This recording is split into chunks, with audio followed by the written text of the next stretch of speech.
Saya dan kawan-kawan di Pergerakan Indonesia untuk Semua PIS sedang mengajukan petisi melalui change.org kepada Mahkamah Konstitusi. Dalam petisi ini, kami meminta MK mengabulkan permohonan judicial review terhadap sejumlah pasal dalam Undang-Undang Perkawinan sehingga bisa memberi ruang bagi perkawinan beda agama, berpandangan bahwa perkawinan beda agama adalah perkara yang dibolehkan.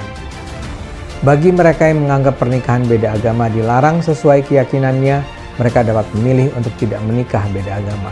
Sebaliknya, bila ada yang menganggap pernikahan beda agama sah menurut keyakinannya, sepantasnya mereka dapat melaksanakan pernikahannya.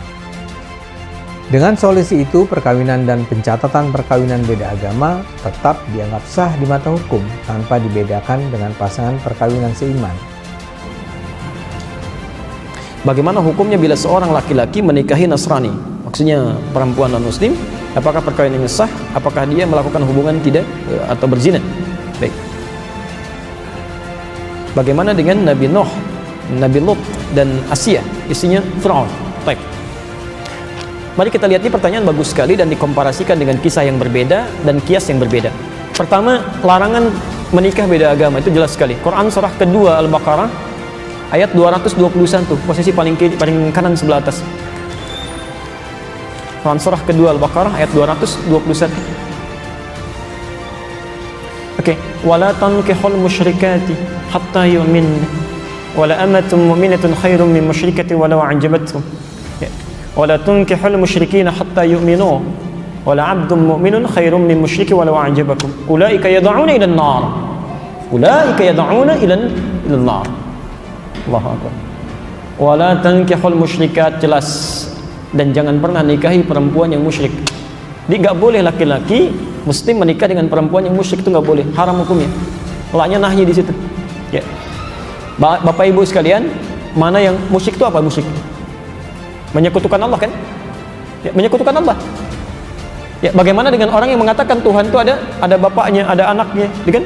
Tuhan itu tiga, Tuhan itu bersyirikat. Itu yang paling musyrik luar biasa. Itu kezaliman terbesar. Inna syirka la zulmun azim, kan? Makanya kata Ibnu Abbas, tidak ada kemusyrikan paling besar, kezaliman paling besar di samping yang mengatakan Tuhan punya anak. Oke, jadi kita langsung bisa jawab saja bahwa seseorang yang menikah dia dalam keadaan muslim, sudah tahu dalam keadaan muslim, kan?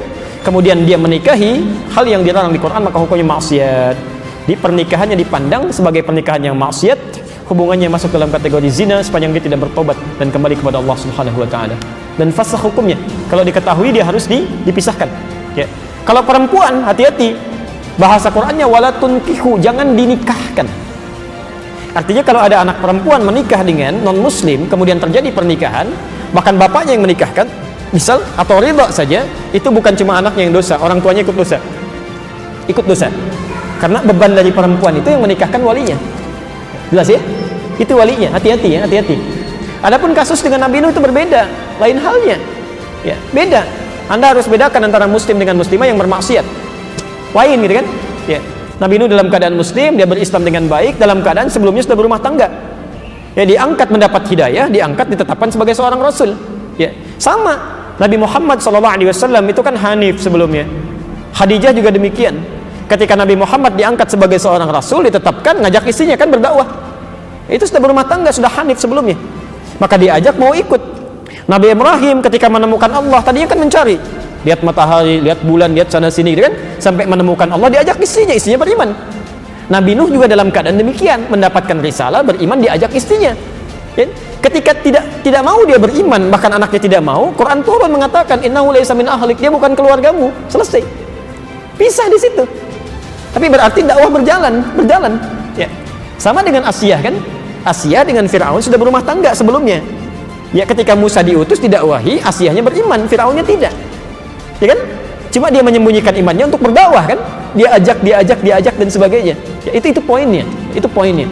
Tapi kalau misalnya seseorang sudah beriman sebelumnya, sudah muslim, ya, dan dalam keadaan belum menikah, tidak boleh menikah dengan pasangan yang bukan muslim, itu tidak seiman. Dosa hukumnya. Dan bahkan, maaf bahasa Qur'annya, ulaika yad'una ilan nar, nanti banyak madaratnya yang mengajak pada neraka. Hubungannya sudah salah, pandangannya sudah keliru, semuanya zina aja. Ya, haram gitu kan? Dan sebagainya. Dan segala perangkat kehidupannya akan kacau, nggak akan enak tuh. Nggak akan enak ya. Tidak ada kemunafikan terbesar kecuali di satu tempat, mohon maaf ya, satu tempat ibadah pada Tuhan yang berbeda, tapi sama-sama saling mengingkari. Ya kan? Kita toleransi aja, nggak apa-apa, kamu ibadah di sini, saya di sini, kamu kamar sini, saya kamar sini. Tapi ketika berdoa di sini mengingkari, ya yang itu nggak benar, ini yang benar. Ini mengatakan itu nggak benar, ini yang benar. Nggak akan maslahat kehidupannya. Ya. Makanya kata Buya Hamka dulu, kata Buya Hamka, sesungguhnya orang-orang, maaf, yang terjebak dengan kemunafikan tingkat tinggi, yaitu orang yang hadir pada ya, ibadah agama umat lain. Itu hipokrit paling tinggi kata beliau. Karena dia datang pada satu acara, hatinya mengingkari. Kok bisa hati orang mengingkari datang pada satu tempat yang ada?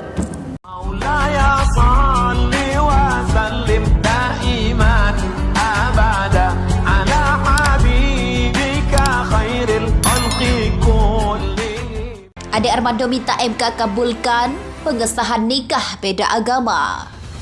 Ketua Pergerakan Indonesia untuk Semua atau PIS, Ade Armando mendorong Mahkamah Konstitusi atau MK mengabulkan permohonan judicial review terhadap sejumlah pasal dalam Undang-Undang Perkawinan, sehingga memberikan ruang bagi pernikahan beda agama.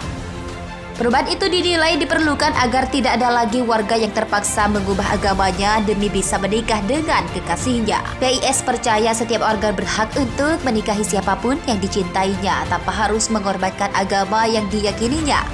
Melangsungkan pernikahan dan memeluk agama seharusnya bukanlah dua hal yang saling meniadakan satu dengan yang lain. Karena itu aturan yang menciderai hak-hak yang dijamin dalam konstitusi tersebut harus ditinjau ulang. Tutur Ade Armando dalam siaran di akun YouTube Gerakan PIS pada Rabu 22 Juni 2022. Di tengah masyarakat, lanjut Ade Armando, seringkali ada pasangan perempuan dan laki-laki yang saling jatuh hati dan ingin melangsungkan pernikahan meski beda agama. Sementara ada peluang pernikahan beda agama, mengingat Indonesia adalah negara yang beragam budaya, etnis, dan agama. Meski begitu, situasi yang umum dilakukan adalah salah satu pihak akhirnya mengubah keyakinannya agar perkawinannya sah di mata hukum. Praktik tersebut dilakukan demi memenuhi syarat formulir UU Perkawinan. Menurut Ade Armando, ketetapan tentang pelarangan nikah beda agama sebenarnya tidak disepakati secara mutlak oleh semua ahli agama. Dalam Islam, katanya ada beragam tafsiran tentang sahnya pernikahan beda agama. Pandangan itu juga merujuk ayat dalam Al-Quran dan pengalaman sejumlah sahabat Nabi Muhammad.